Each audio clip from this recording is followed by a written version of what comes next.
안녕하세요. 며칠 동안 고민만 하다 조언을 구하고자 사연을 보내봅니다.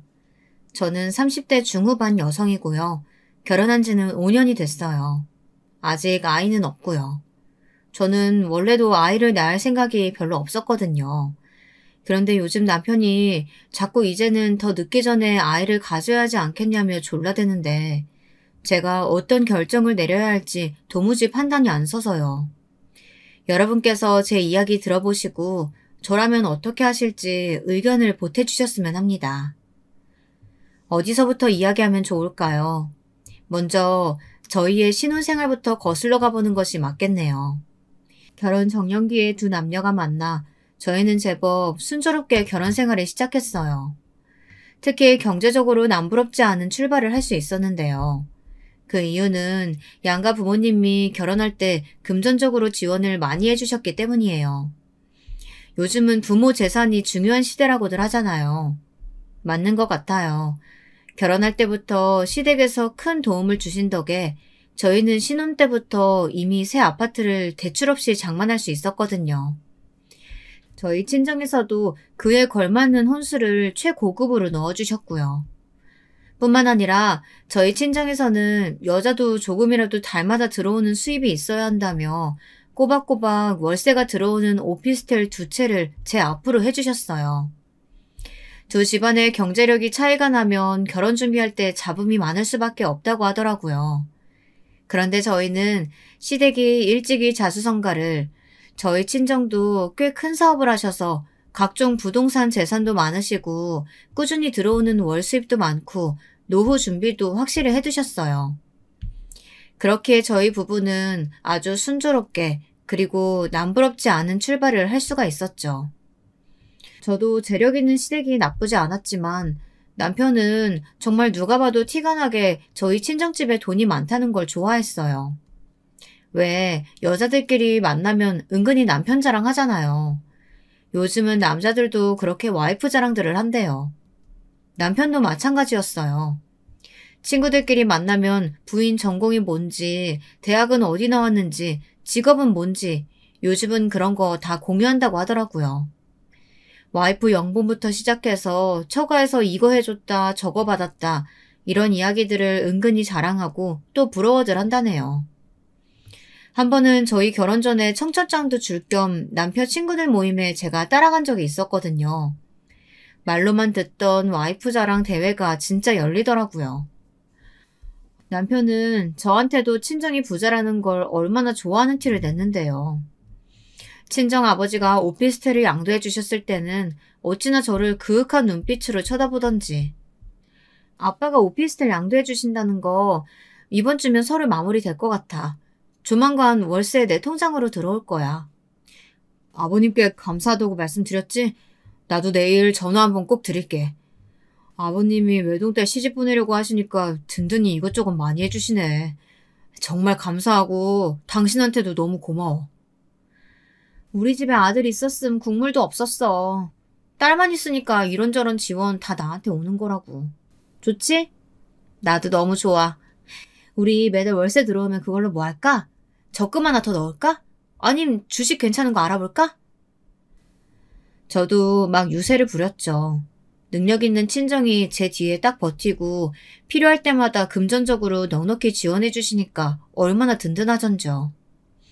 그러니까 여자에게 친정은 울타리고 백이란 말이 있나 봐요. 여자 팔자는 친정복이 8할 이상이라는 말도 있고요. 저도 아쉬울 것 없는 결혼이었기에 저는 결혼 전부터 남편과 공평하게 나누기로 한 게 있어요. 먼저 저와 남편은 모든 집안일들을 딱 반반으로 나눠서 하기로 했어요. 제가 직장을 다니진 않지만 월세로 들어오는 수입으로 따지면 맞벌이나 다름없으니까요. 요리, 청소, 빨래 등등 주기적으로 해야 하는 일들을 미리 담당을 정해 분담하기로 했죠. 명절이나 집안 행사 때에도 양가에 똑같이 하기로 했어요. 설날 때 시댁에 먼저 가면 추석에 친정에 먼저 가고, 어버이날 때 올해는 친정에 먼저 가면 내년에는 시댁에 먼저 가는 식으로요. 요즘 세상에 이게 당연하다고 생각했고 남편도 동의하고 잘 따라주었죠. 그런데 문제는 시어머니였어요. 시어머니는 무조건 남자는 하늘, 여자는 땅이어야 한다는 정말이지 옛날 마인드를 가지고 계셨거든요. 결혼한 지 얼마 안 돼요. 시부모님들께 식사 대접을 하겠다고 초대해서 저희 집에 들리신 적이 있었는데요. 그때 식사 준비를 남편이 했거든요. 그렇다고 제가 아무것도 안 한 것도 아니에요. 나름 옆에서 거들고 충분히 도왔는데 집에 오셨을 때 남편이 앞치마를 하고 부엌에서 나와 인사하는 걸 보시더니 엄청나게 정색을 하며 화를 내시는 거예요. 엄마 아빠 오셨어요? 길 많이 안 막히셨어요? 아니, 너 지금 뭐 하는 거냐? 네가 왜 앞치마를 메고 부엌에서 나와? 남편은 허둥지둥 앞치마를 벗으며 시어머니께 설명을 드렸는데 들을수록 더욱 역정을 내시더라고요. 글쎄, 뭐라고 하는지 아세요? 요즘 젊은 사람들은 들으면 참 경악할 만한 발언들을 하셨습니다. 엄마 아빠 드릴 음식 준비하고 있었지. 나 혼자 한 게 아니고 둘이 같이 했어. 거의 다 했어요. 아유, 서서 이러지지 마시고 얼른 손 씻고 오세요. 음식 다 식어요. 아니, 가만히 있어봐라. 이게 그냥 넘어갈 일이 아니야.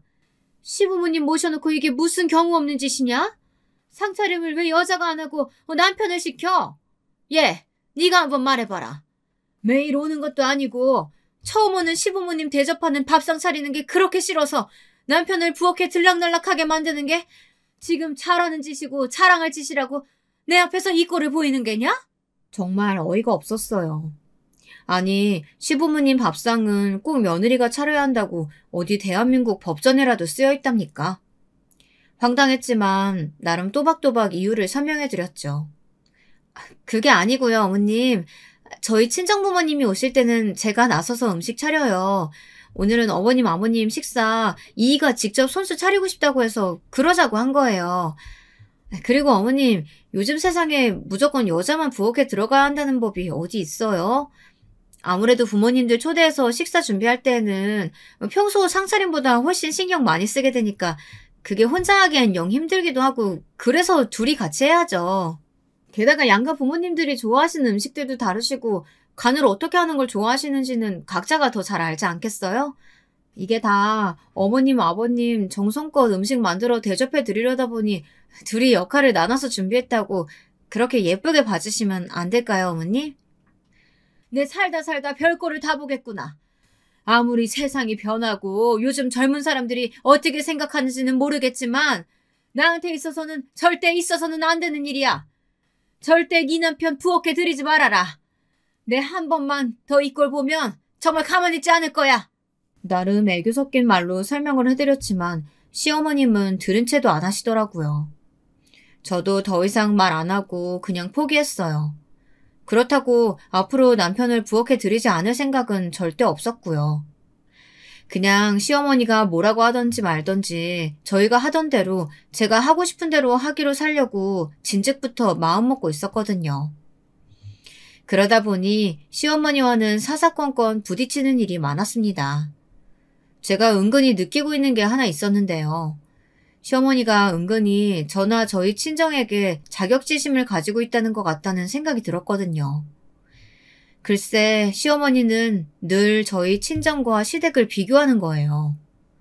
저희 친정집이 서울의 좋은 동네에 고급 빌라인 걸 아시곤 기가 죽기 싫으셨는지 지금 너네 친정집 시세가 한 50억까지는 안 하지? 살아보니까 꼭 부자들만 그런 데를 사는 건 아니더라고. 내 친구들도 보면 사는 데는 그냥저냥 검소하고 깔끔한 동네 사는데 알고 보면 참 알짜배기 부자들이 많거든. 사실 나도 예전에 그 동네 아파트가 하나 당첨이 됐었는데 그때 분양가가 5억, 6억짜리라서 그냥 품팔기 귀찮아서 말았거든. 근데 그게 지금 20억 가까이 하잖니? 아등바등 그런 데를 살려고 하는 사람들도 있고 형편되는 사람들이 오히려 간소하게 사는 일도 많은 법이지. 이런 말을 대놓고 하시는 거예요. 또 한 번은 저희 외가에 대해서 어디서 듣고 아셨는지 너희 외가가 유명한 악기회사를 가업을 하고 있다며? 내 듣고 보니까 참 반갑지 뭐야? 내가 15년 전쯤인가? 신문에서 그 회사 사정 어려운 것 같아서 후원금 내려다가 말았잖니. 나도 어렸을 때 그 악기 배운 적도 있어서 관심이 좀 있었거든. 후원 계좌 아무리 알아봐도 찾기 어려워서 그냥 어떻게 되겠거니 하고 말았었는데 어떻게 지금은 좀 자금 사정이 괜찮아졌다고 하시니? 이런 말씀도 하셨어요. 저희 외가요? 뭐 사업이란 게 다 그렇죠. 가끔 휘청거릴 때도 있지만 생판 모르는 남의 후원금까지 받을 정도로 어려운 적은 없었을 거예요.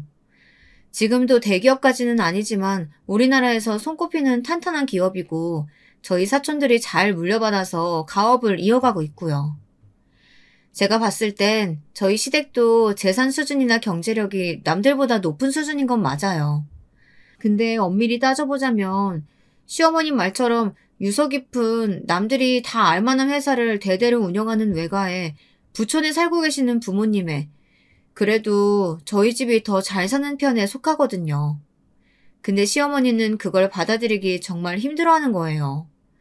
아무리 저희 친정집을 깎아내리려고 해도 제가 눈 하나 깜짝하지 않자 이번에는 작전을 바꾸신 것 같았어요.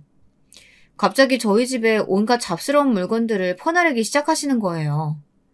상상도 하기 싫은 끔찍한 물건들이었습니다. 그 물건들이 대체 뭐였는지 아세요? 저도 시어머니가 저희 집 초인종을 누를 때마다 그것도 싫었는데 문을 열어드렸을 때 시어머니 손에 들린 물건들을 볼 때마다 정말 진전머리가 쳐지더라고요. 어머니 오셨어요? 오실 땐 미리 연락 좀 하고 오시라니까요. 어머, 이번엔 또 그게 뭐예요? 응, 이건 이 형님이 아기 낳았을 적에 쓰던 천기적인데 너 나중에 아기 낳으면 쓸 일 있을까봐 가져왔어. 네? 천기적이요? 요즘 세상에 누가 그런 걸 써요, 어머니. 다 일회용 기저귀 쓰죠. 게다가 남이 오줌 싸고 똥 쌀 때 쓰던 걸 저더러 쓰라고요?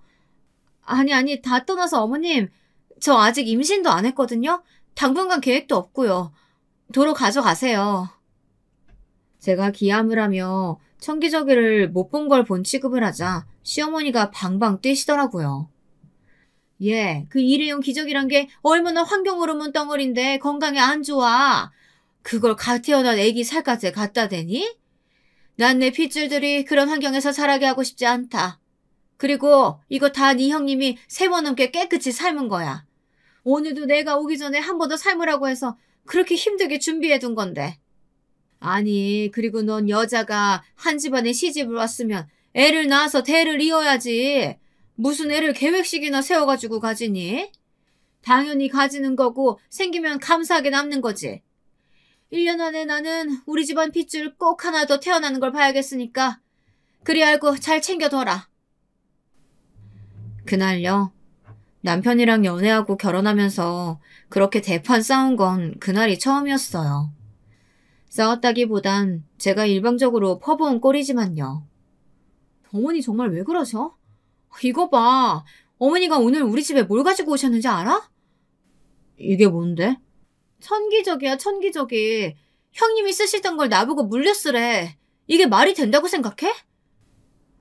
엄마도 참, 뭐 이런 걸 무겁게 들고 오셨대. 그냥 둬. 내가 내일 나가면서 버릴게. 그뿐인 줄 알아? 엊그저께는 나보고 시이모님 돌아가셨는데 그 집에서 쓰던 쇼파 가져갈 생각 없냐고 전화도 하셨었어. 그래? 가져오려고? 내가 미쳤어? 남이 쓰던 걸, 아니 친척이라고 해도 돌아가신 분이 쓰시던 걸 내가 왜 가지고 와? 내 말은 어머님이 나한테 자꾸 어디 적서놓아도 욕먹을 만한 물건들을 자꾸만 갖다 주신다는 거야. 나 정말 스트레스 받아. 왜 그러시는 거야 대체? 당신은 어머님이 왜 그러시는 거라고 생각해? 글쎄, 그래도 자기 생각해서 힘들게 가져다 주시는 거 아니야? 아니, 절대 아니지. 이건 날 무시하셔서 나는 그 정도 급의 물건 써도 되는 사람이라고 깎아내리려고 그러시는 거야. 설마 어머님이 그렇게 생각하시지 않으셨다고 하더라도 나는 어머님의 반복되는 행동이 그런 의도가 있다고밖에 안 느껴져. 그러니까 앞으로 절대 그러시지 못하게 좀 해줘. 나 정말 화나려고 그래. 알았어.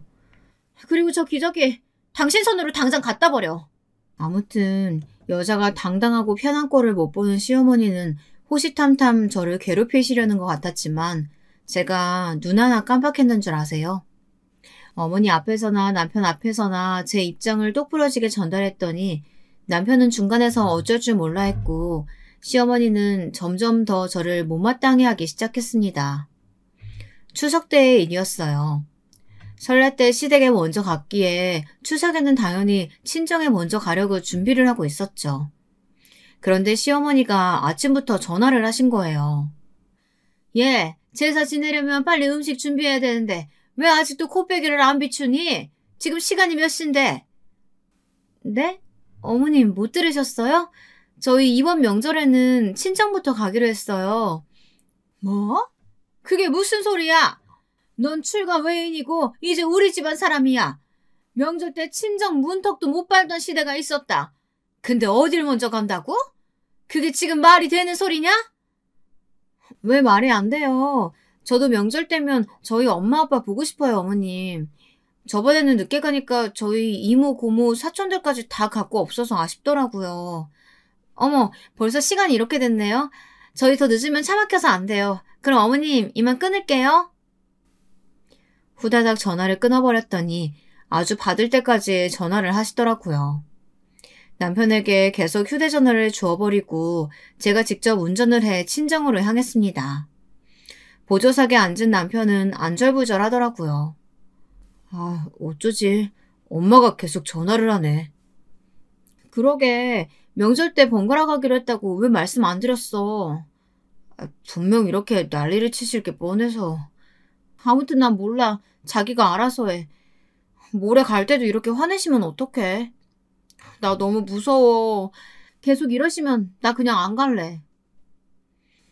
그렇게 추석 때는 저희 친정에 가서 3박 4일을 실컷 놀다 오고 시댁에는 코빼기도 안 비쳤어요.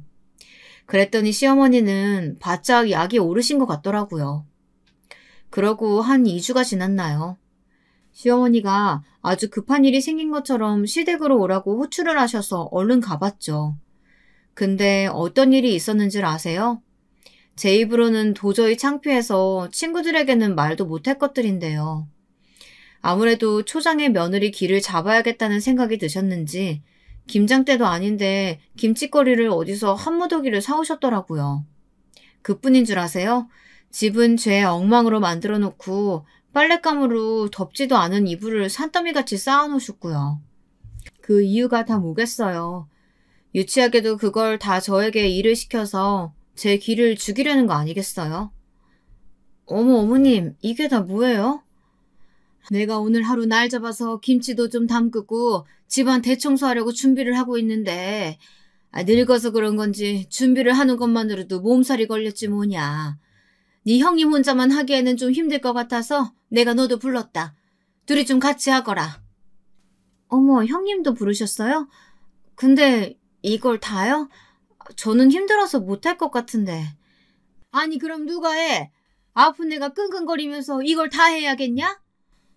그럼 몸 좀 회복하시고 다음 주에나 하시면 안 될까요? 하라면 할 것이지 젊은 애가 뭔 토를 다는 게 그렇게 많니? 아무튼 나는 병원에를 좀 다녀야겠으니까 시킨 일들 다 마무리해 놓거라. 아, 김치는 조금씩 골고루 담아봐라. 너희 아버지가 요새 막 담근 깍두기를 좋아하셔. 저 물을 깍두기 담는 데만 쓰지 말고 동치미도 좀 담궈 놓고. 그럼 나 간다. 그렇게 꽁무니를 빼버리시는 거예요. 이윽 후 형님이 도착했는데 형님은 그동안 시집살이를 얼마나 당하셨는지 놀라지도 않더라고요. 아휴, 이게 다 뭐야. 며느리 휘어잡기 또 시작하셨어. 고무장갑 어딨어? 얼른 해치우자. 어머님 고집 있으셔서 그냥 해달라고 해주는 게 몸도 마음도 편해지는 길이야. 형님, 저는 정말 힘들어서 못해요. 그러지 마시고 제가 좋은 방법이 하나 있어요. 여러분이라면 이 상황에서 어떻게 할 것 같으세요?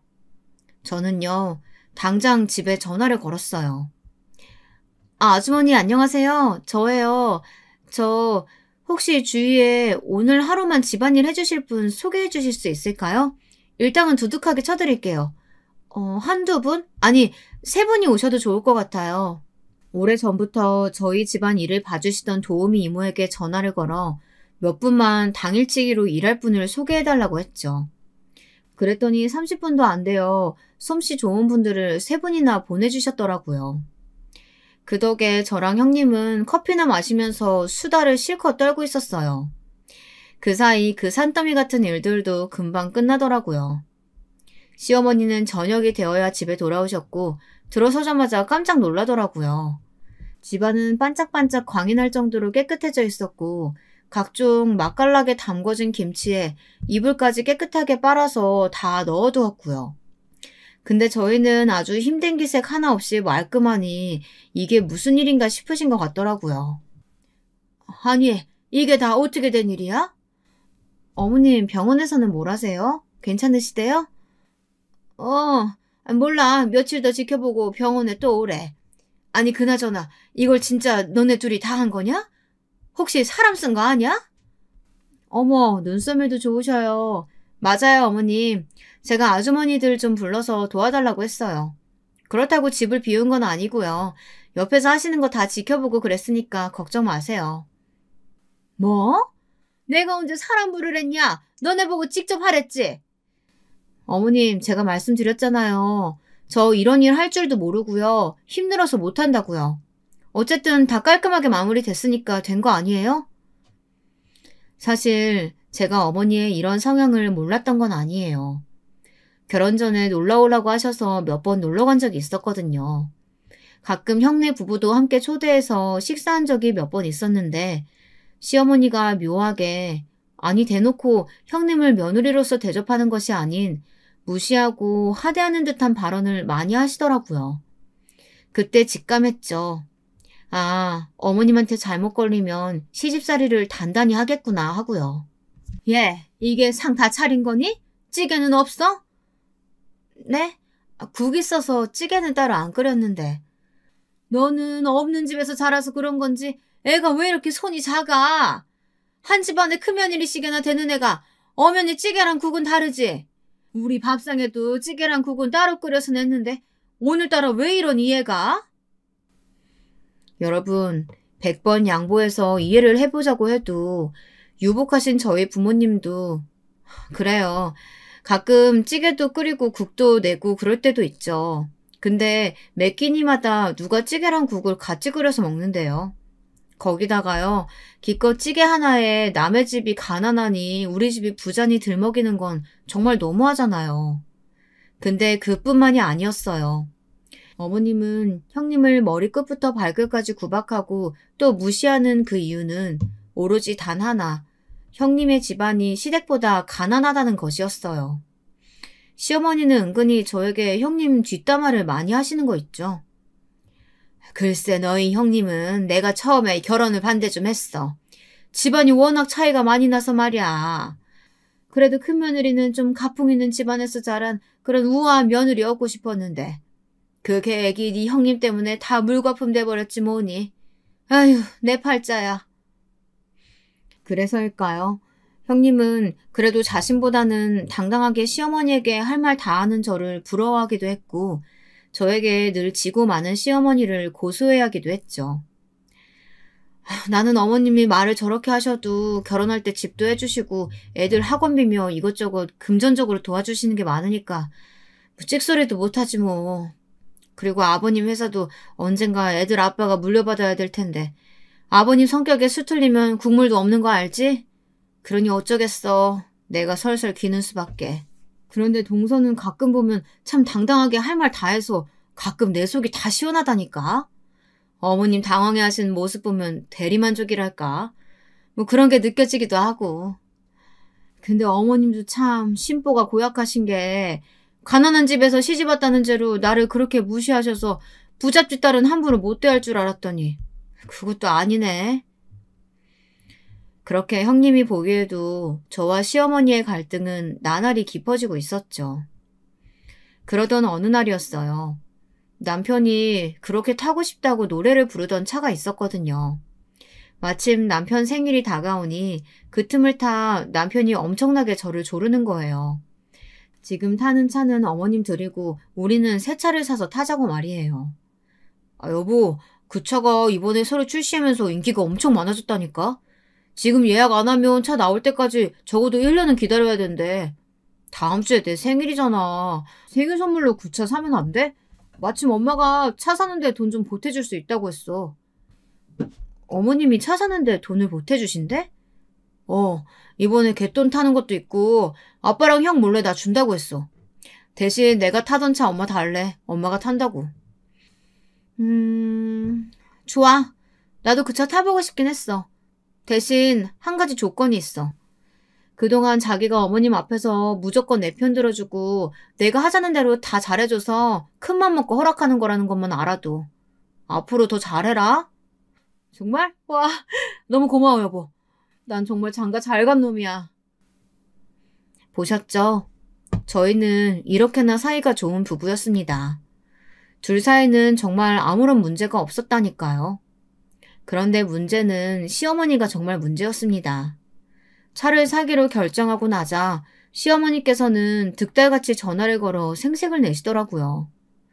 얘, 내가 차 사는데 돈 보태준다는 소리 들었니?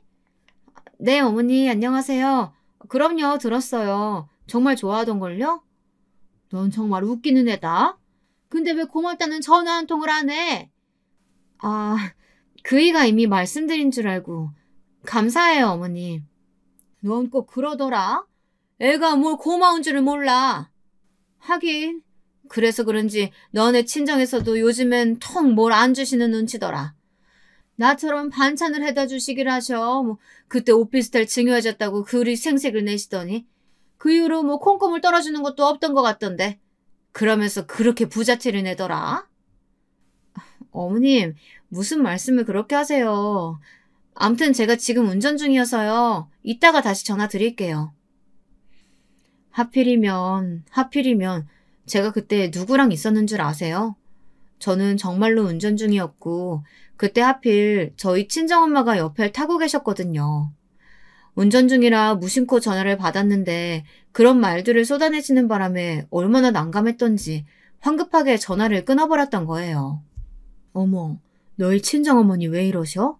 평소에도 이렇게 말하시니? 신경 쓰지 마, 엄마. 가끔 좀 이상하셔. 가만히 있어봐, 얘. 아니, 생각할수록 말을 웃기게 하시네.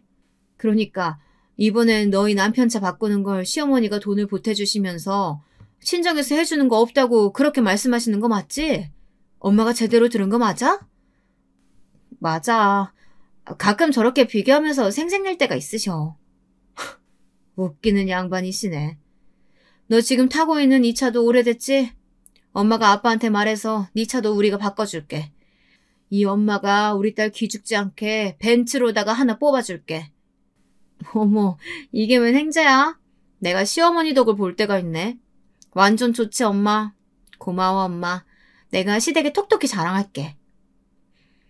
그렇게 딸 기죽는 꼴은 절대 못 보시는 저희 친정부모님은 저에게 벤츠를 사주기로 하셨어요. 남편이요? 또 엄청 좋아했죠. 역시 장모님 장인어른이 통이 크시다니까. 나도 못 타본 벤츠를. 부럽다, 자기야. 그럼 우리 엄마 아빠가 누군데. 자기 타던 차는 어머님이 타시기로 했다며? 내가 내일 전화 드려서 가져가시라고 할게. 마침 아까 전화하셨는데 운전 중이라 길게 통화 못했거든. 저는 평소에 시어머니에게는 정말 전화를 안 하는 편이거든요. 괜히 전화 드려봐야 맨날 욕이나 얻어먹고 듣기 싫은 말만 듣고요. 그런데 웬일로 안 하던 짓을 하려는 이유는 저도 저희 친정 부모님 자랑도 하고 생색도 좀 내야 하지 않겠어요? 신나서 전화를 걸었죠. 어머님, 저예요. 바쁘세요? 어제 통화를 길게 못해서 다시 전화드렸어요. 네가 웬일이냐? 그렇게 버릇없이 끊어놓고선 생전 전화 한번 다시 하는 일이 없더니. 드릴 말씀도 있고 해서요.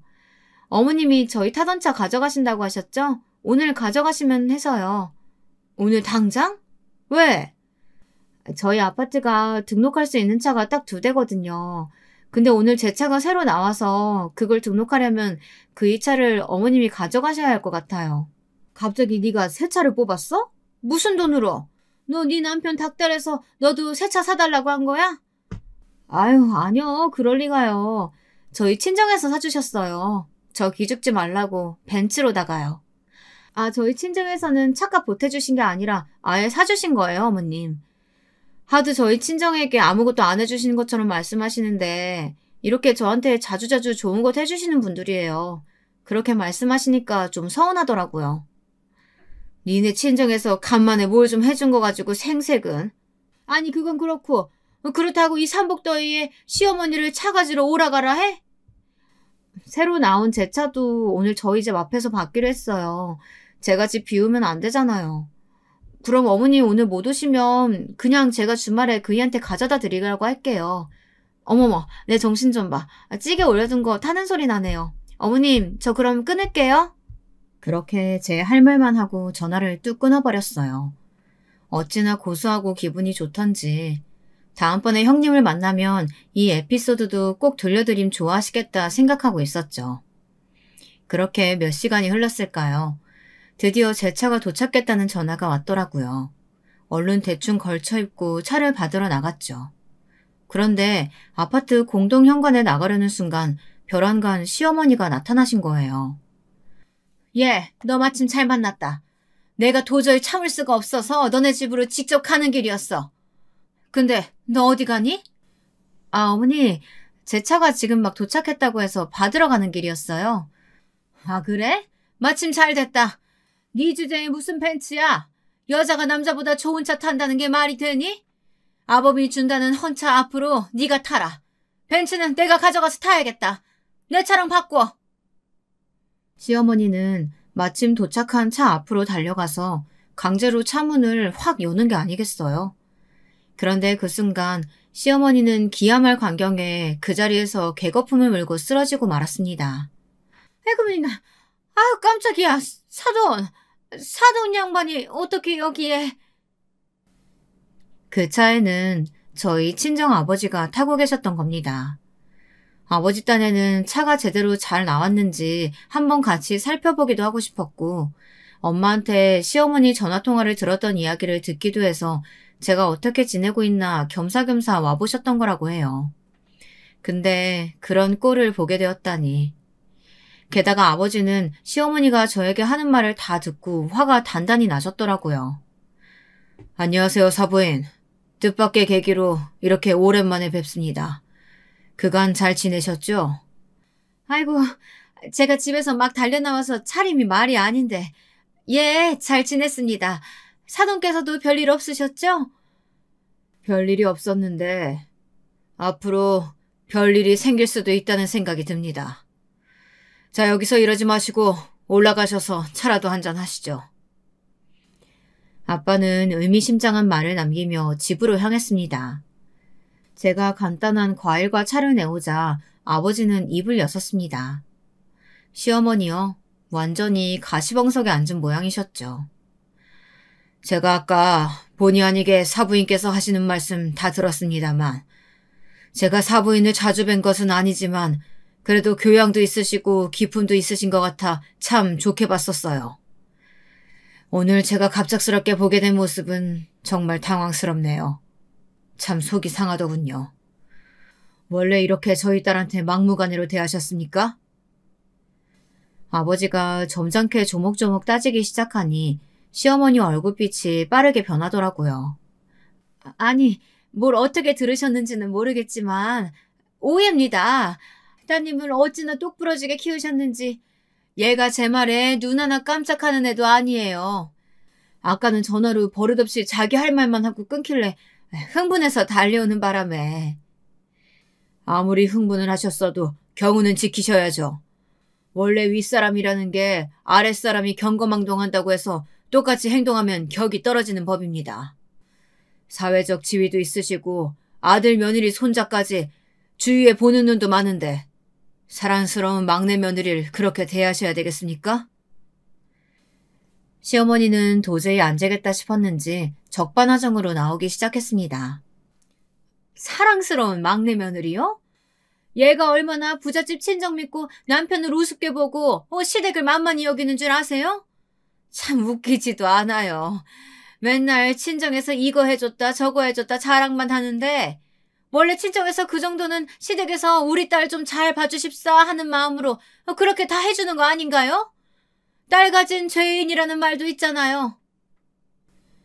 시어머니의 경악스러운 태도와 말에 아버지는 정말로 화가 단단히 난 것 같았습니다.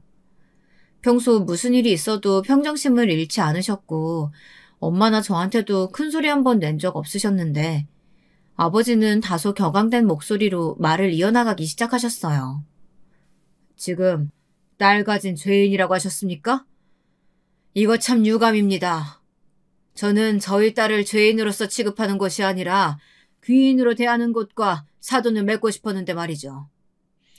그간 제가 딸을 독립시키고도 지원을 아끼지 않았던 것은 저희 딸이 복덩이여서지 무슨 딸로 태어난 죗값을 치르기 위해서가 아니었단 말입니다. 그렇게 말씀하시니 저도 사람인지라 참 서운한 마음이 듭니다. 현재까지 박서방에게 지원하고 있던 모든 것 중단하고 또 앞으로 증여하기로 마음먹었던 것들도 다 없던 일로 하겠습니다.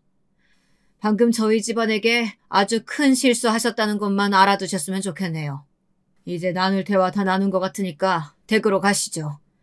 저는 제 딸에게 사부인이 또 무슨 막말을 할지 모르니 사부인이 먼저 가시는 것을 제 눈으로 봐야 안심하고 돌아갈 것 같습니다. 어서 가시죠. 그렇게 시어머니는 쫓겨나듯이 저희 집에서 나갔고 그제서야 아빠도 집으로 가셨습니다. 아빠에게 잘 사는 모습만 보여도 모자랄 판에 이런 모습을 보였다는 것이 너무도 속상했습니다. 눈물이 다 나더군요. 그렇게 화도 냈다가 울기도 했다가 하면서 마음을 추스리고 있는데 남편이 놀란 얼굴로 헐레벌떡 집으로 뛰어들어오는 게 아니겠어요? 퇴근할 시간도 아닌데 말이에요. 여보 괜찮아? 이게 무슨 일이야? 울었어? 당신이 이 시간에 웬일이야? 조퇴한 거야? 장인어른 연락받고 당신 걱정돼서 일이 손에 잡혀야지. 급한 일 있다고 대충 얘기하고 조퇴하고 왔어. 무슨 일이야? 엄마가 대체 또 무슨 일을 하신 거야? 남편 말을 들으니 더 서러운 거예요. 엉엉 울면서 어머님이 내 벤츠를 빼앗아 가려고 하시다가 궁지에 몰리자 하신 막말들을 막 읊어줬어요. 남편의 얼굴이 하얗게 질리더라고요. 정말 미안해. 내가 뭐라고 할 말이 없다. 장인어른께도 너무 죄송하고. 나는 정말이지. 내가 뭘 잘못했는지 모르겠어. 솔직히 나 같은 며느리가 어딨어? 나 시집 오기 전에 소개팅이며 선짜리며 정말 많이 들어왔었어. 집안이 좋은 것도 정말 많았고 남자들 직업도 하나같이 변호사, 의사, 회계사 이런 사자 달린 직업들 뿐이었다고. 근데 난 당신을 선택했어. 오로지 당신을 사랑했다는 이유만으로 당신을 선택했고 우리 부모님도 그런 당신과 나를 적극적으로 지지해 주셨어. 근데 이게 다 뭐야? 내가 뭘 잘못했어? 내가 왜 어머님께 이런 수모를 겪어야 돼? 당신 잘못 없어. 다 내 잘못이야. 내가 내일 모든 거 다 수습해볼게. 사실 시댁에 시시콜콜 말하진 않았지만 친정에서는 앞으로도 지원해주겠다고 하셨던 게 정말 많았어요. 조만간 절차가 마무리되는 대로 현금 10억 원을 상속해 주시기로 했었죠. 그 다음 순서로 소형 상가도 하나 증여해 주시기로 했었는데 아버지는 그걸 다 취소해 버리셨어요. 시어머니가 저를 막대하는 것을 목격하신 그날 아빠는 남편에게 전화를 걸어 이렇게 이야기하셨다고 해요. 그랬더니 남편이 그렇게 조퇴까지 하고 헐레벌떡 뛰어온 것이었어요. 내가 자네에게 한 번에 상속해주지 않았던 이유는 우리나라 상속법이 워낙 까다롭고 세금이 어마어마하기도 한 이유도 컸었지만 어쨌든 젊은 사람들에게 한꺼번에 모든 걸 다 쉽게 주기보단 차근차근 자리 잡아나가는 걸 보고 싶기도 해서였네. 근데 그 모든 걸 자네 어머니께서 물거품으로 만들어버리셨어. 내가 그동안 자네 만나서 한 얘기들이나 내 딸에게 전해들은 이야기 통해서 앞으로 현금으로 때마다 10억씩 그리고 준비되는 대로 소형 상가들도 차례로 증여해주기로 했던 거 짐작하고 있었겠지? 그것들을 다 없던 일로 하겠네.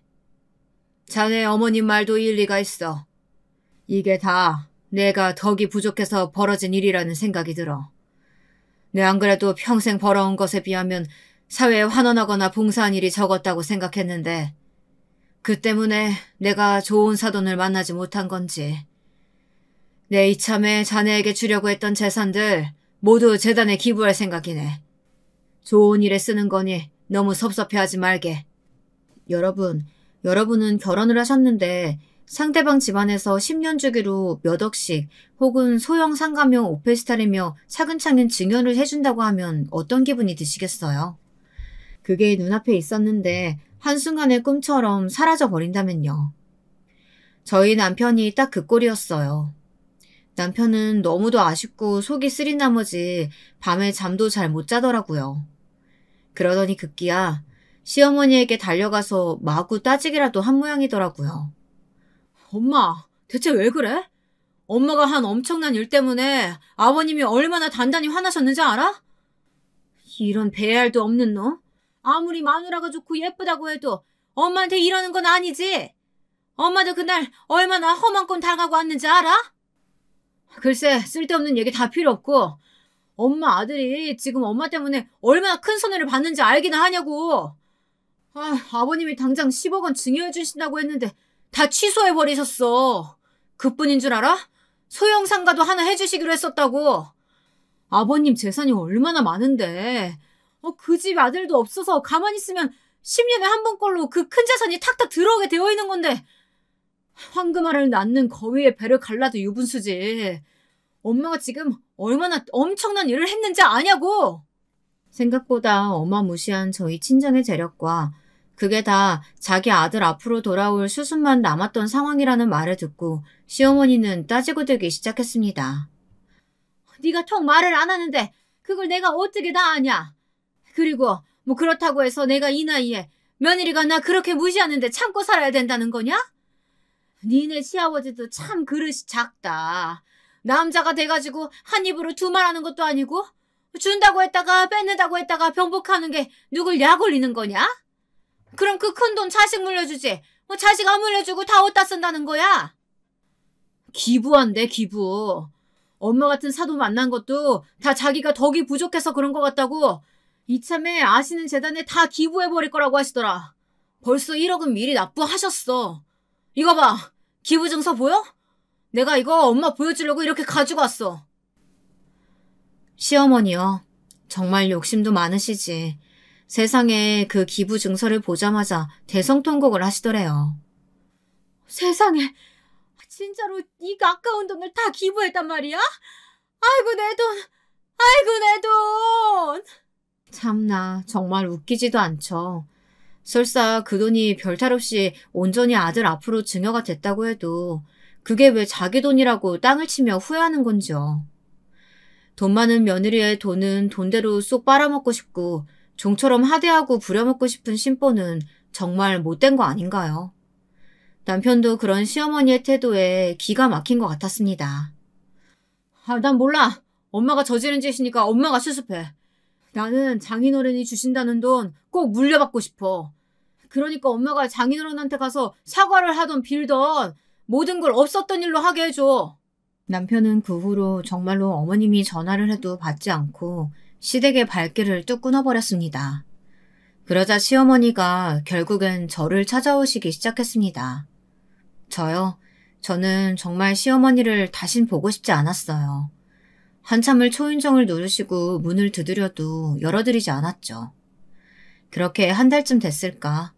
그날도 어김없이 집 앞에 찾아오셨는데 그날은 고민이 되더라고요. 문을 열어드릴까 말까 고민하다가 뭐라고 하실지 드러나 보자는 생각에 문을 열어드렸어요. 어머님은 오늘도 맥없이 돌아가야 하나 싶었는데 뜻밖의 수학에 반색을 하면서 들어오셨죠. 이전과는 확연히 달라진 태도였어요.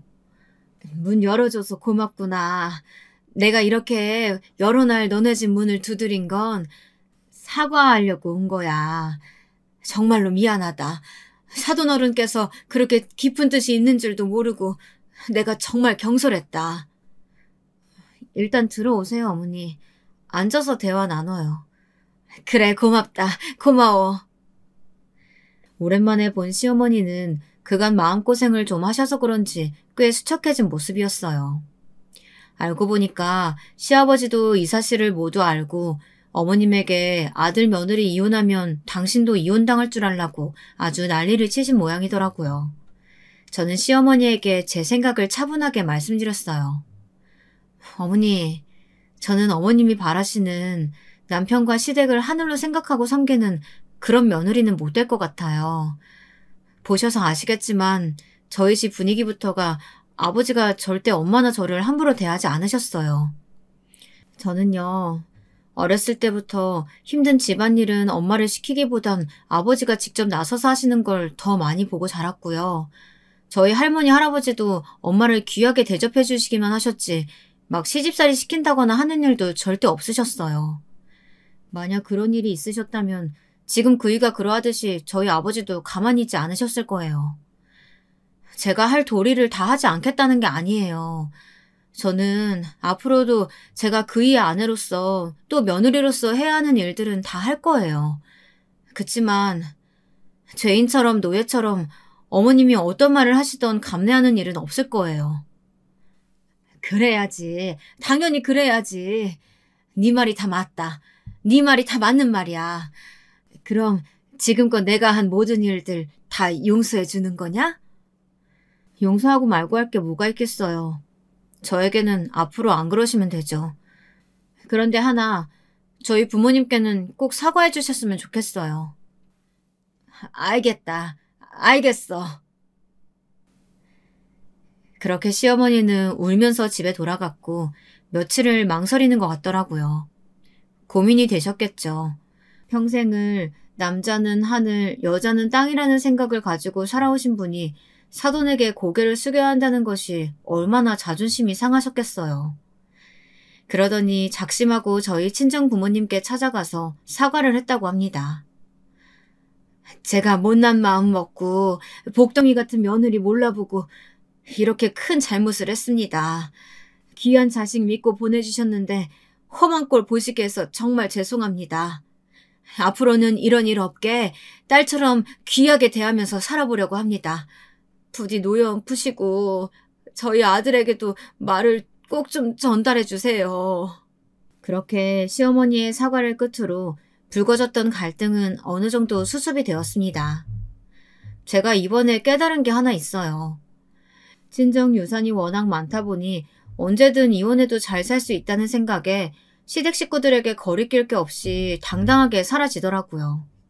그렇다고 친정이 가난하다고 주눅들거나 당당하지 못하게 살아야 한다는 말은 아니에요. 어쨌거나 다들 누울 자리 보고 다리를 뻗으라고 약한 사람만 골라 못되게 갑질하는 사람들에게는 그 배로다가 강하게 나가면 절대 함부로 대하지 못한다는 이야기를 하고 싶은 거예요. 그게 다 인품과 인격으로 드러나는 거 아니겠어요? 어른으로서 먼저 베풀고 보듬고 잘 대해줘야 아랫사람들도 우러러보고 따르는 법이죠. 지금도 보면요. 저희 남편은 시어머니와 시아버지에게보단 저희 엄마 아빠에게 더 잘해요. 누군 그러대요. 다 친정 돈 바라보고 그런 거 아니냐고요. 아무렴 어때요?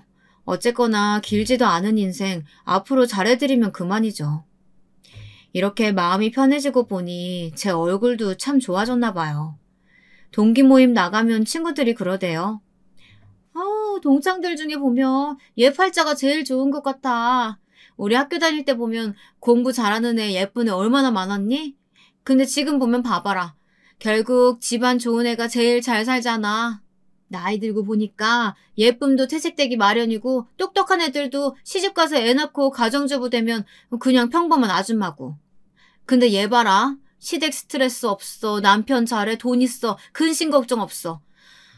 그렇게 잘 가꿔서 그런지 피부도 반딱반딱 윤이 나면서 얼마나 보기에 좋니? 너 요즘 예뻐졌어. 그래서일까요? 남편이 은근히 저를 요새 못살게 군다니까요. 저는 원래 아기 생각이 없는데 그렇게 저를 꼬시면서요. 자기야, 우리도 얼른 애기 낳으면 안 돼? 난 정말 자기 닮은 딸 낳고 싶어. 애 키우는데도 체력이 중요하다는데 한 살이라도 젊을 때 빨리 낳는 게 좋대. 어떻게 오늘 당장 실행해? 난 싫다니까. 자기야. 난 정말 최고 부인 만나서 결혼했는데 딱 하나 자식만 낳으면 소원이 없겠단 말이야. 자기야, 이리 와봐, 응? 이렇게 날마다 저를 졸라대니 저도 은근히 마음이 흔들리기도 하는데 여러분들이라면 어떻게 하시겠어요? 아이를 한번 가져보는 것도 좋겠다 싶으신가요? 저도 제 아이에게 복을 주는 부모가 되고 싶은데 저도 그럴 수 있을까요? 여러분의 판단을 한번 기다려 보겠습니다. 제 긴 이야기는 여기까지입니다. 소중한 시간 내어 들어주셔서 감사합니다.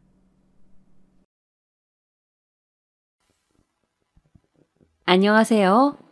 저는 지방에 살고 있는 60대 여자입니다. 남편과 귀농하여 산 지도 어언 8년이 다 되어가네요. 시골에 있으니 해가 빨리 떨어져 저녁이면 밥 먹고 유튜브 사연을 보면서 울고 웃고 하는 게 소소한 재미가 있더라고요. 그러던 중 얼마 전 저에게도 특별한 일이 일어나서 많은 분들께 들려드리고 싶어 사연을 보내게 되었습니다.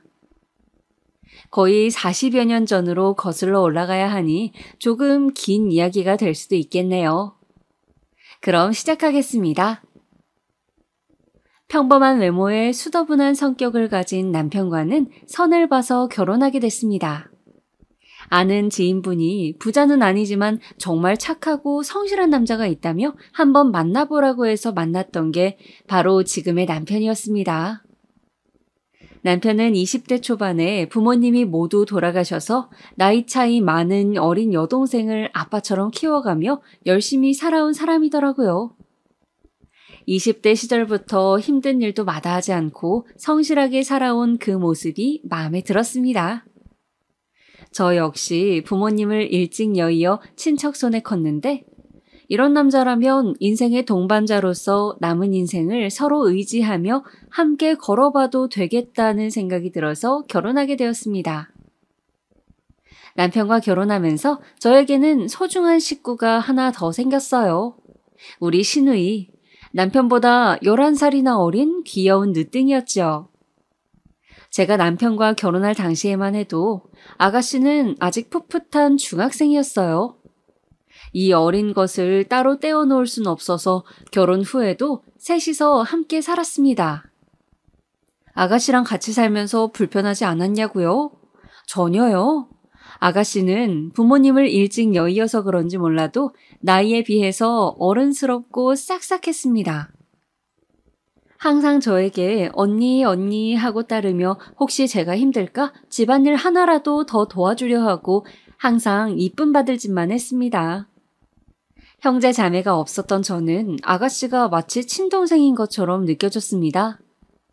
아가씨가 먹고 싶어 하는 것은 하나라도 더 해주고 싶고 예쁜 옷도 입혀주고 싶고 그랬어요.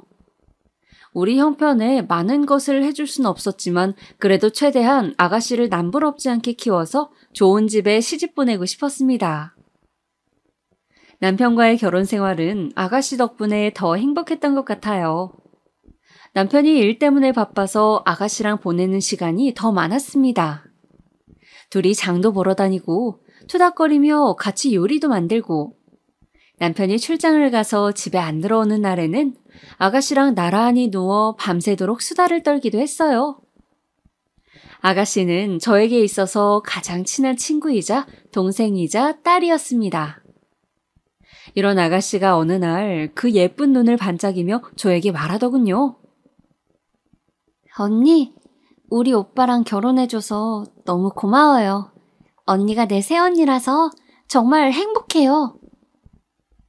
저는 아가씨의 손을 꼭 잡고 나도 그렇다고 말해주었어요. 아가씨는 촉촉해진 눈으로 미소를 지었습니다.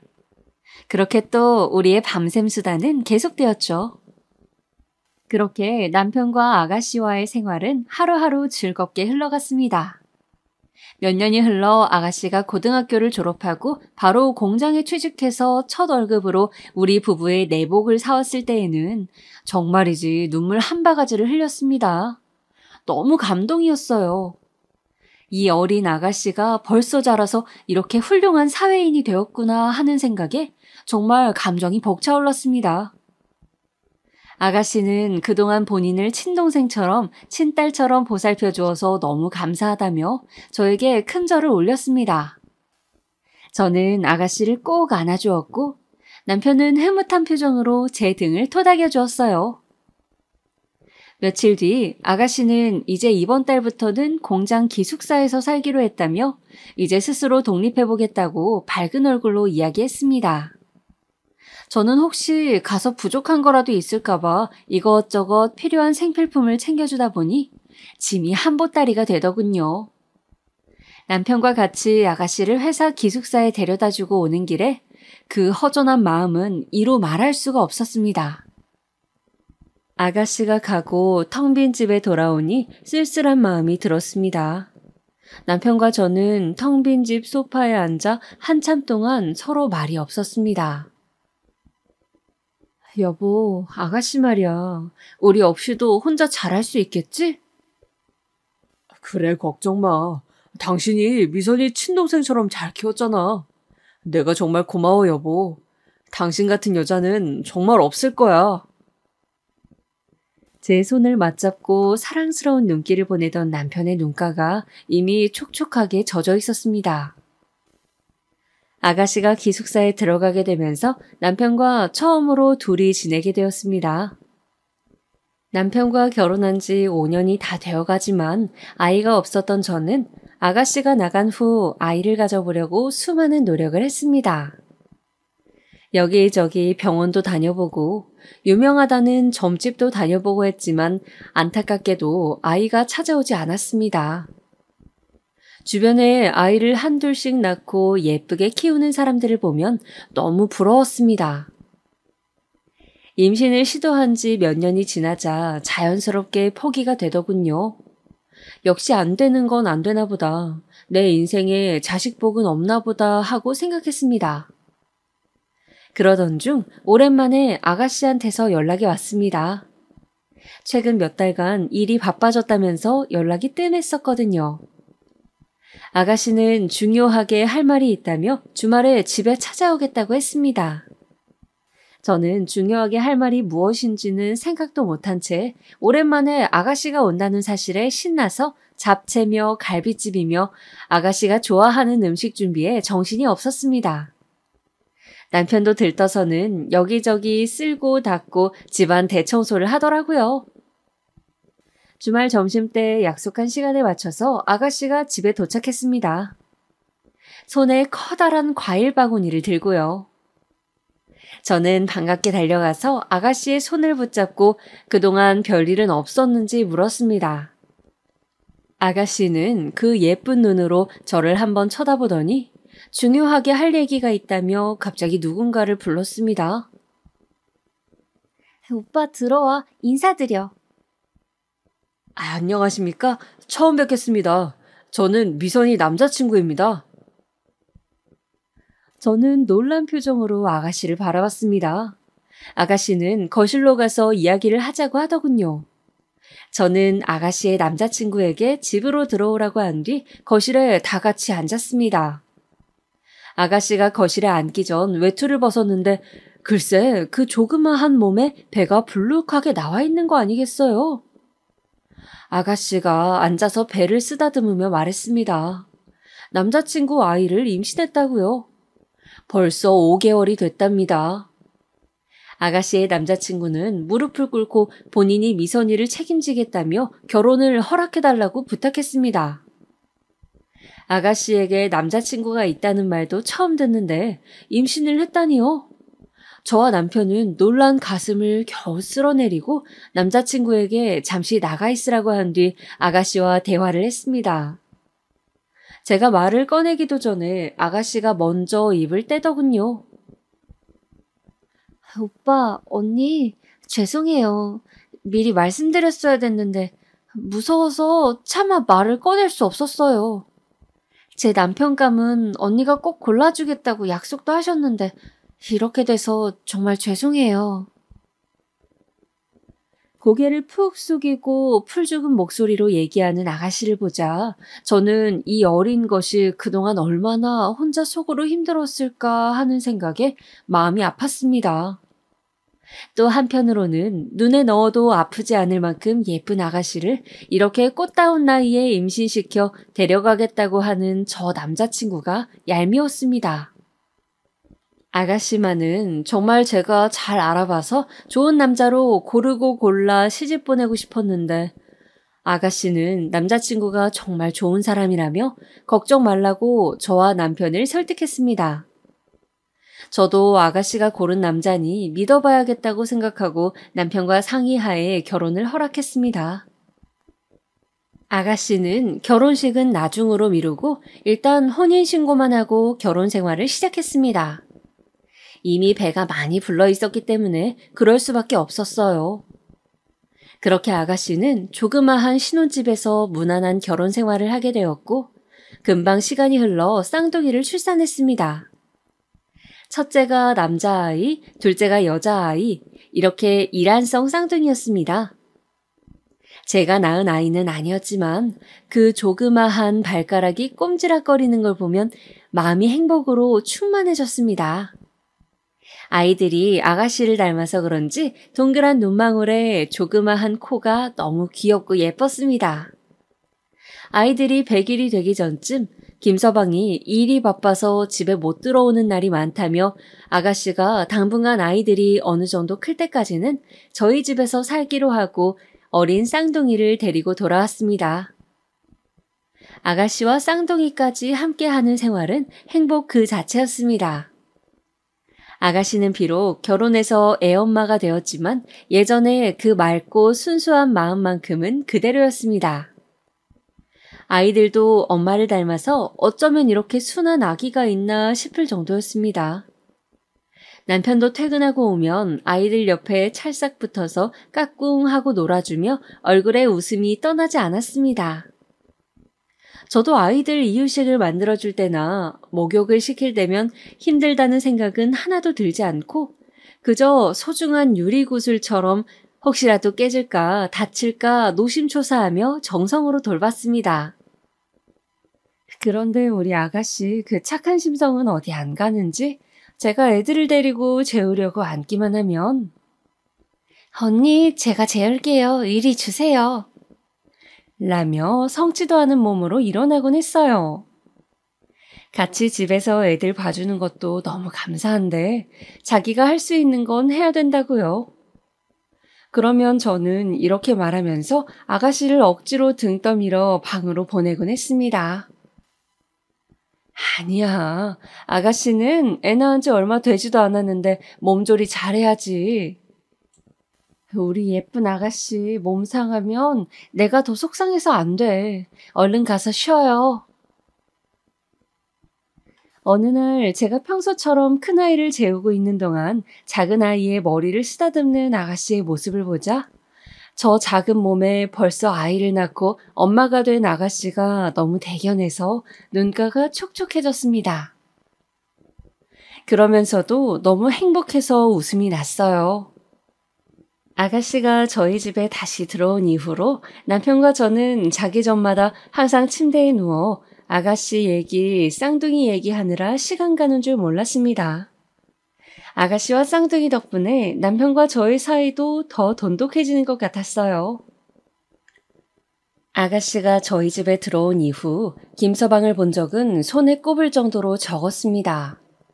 평일에는 바쁘다고 집에 못 온다길래 다니던 회사에서 일이 많은가 했더니 여기저기 직장을 옮겨 다니며 자리를 잡지 못하고 있더라고요. 끈기가 없는 스타일이라 한 곳에 진득하니 다니질 못하고 조금만 힘들면 그만두곤 했습니다. 그러다 보니 벌어오는 돈도 시원치 않아 아이들 기저귀 값이며 뭐며 우리 부부 돈으로 해결한 적도 많았어요.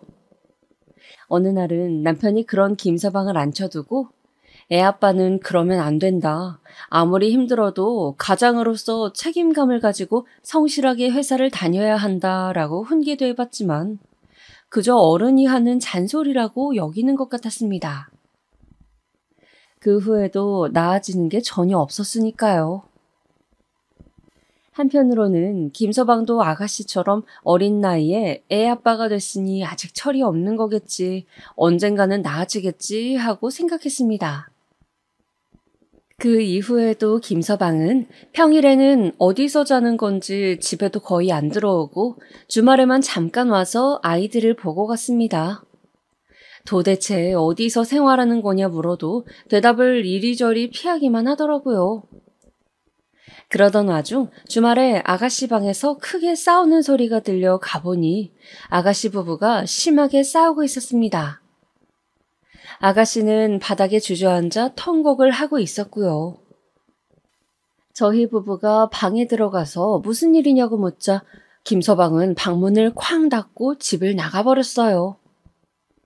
집이 무너져라 턴곡하고 있는 아가씨를 겨우겨우 달랜 후 퉁퉁 부은 아가씨의 입에서 나온 이야기는 가히 충격적이었습니다. 그동안 김서방이 밖에서 다른 여자와 두 집 살림을 차리고 있었다는 게 아니겠어요? 평일에 그 여자네 집에서 먹고 자고 생활하며 애까지 임신했답니다. 세상에, 아직 쌍둥이들이 두 돌도 안 됐는데 그 여자는 임신 6개월이라네요. 김서방이 집에 하도 잘 안 들어오니까 아가씨도 평소에 의심하긴 했지만 증거가 없어서 긴가민가 했었다네요. 그런데 이번에 아예 들켜버리고 만 거죠. 김서방은 자기는 쌍둥이 키울 자신 없다며 네가 임신해서 어쩔 수 없이 책임진다고는 했는데 막상 결혼 생활해보니 못하겠다는 막말을 내뱉었답니다.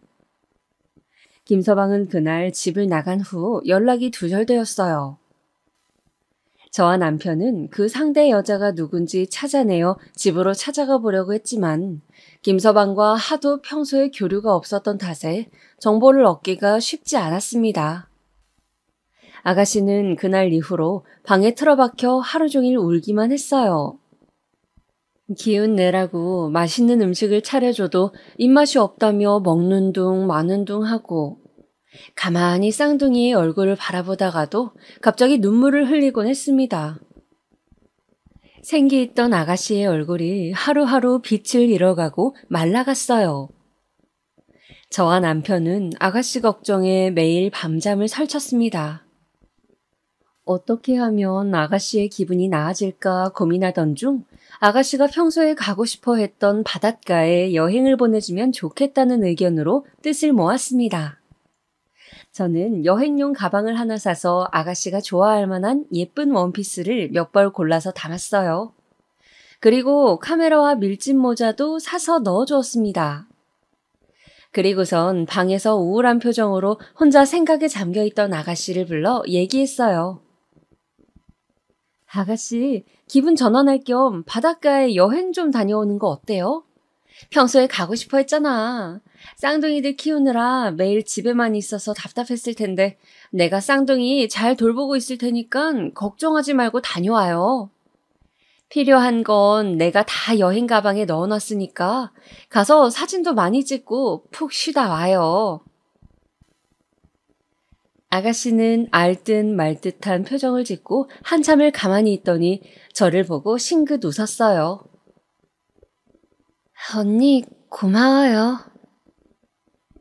아가씨는 여행 얘기에 갑자기 의욕이 생겼는지 그날부터 밥도 잘 챙겨 먹고 조금은 밝아졌습니다. 저와 남편은 여행 보내주기로 한 계획이 성공했다며 기뻐했어요. 며칠 뒤 아가씨는 잘 다녀오겠다는 인사와 함께 여행을 떠났습니다.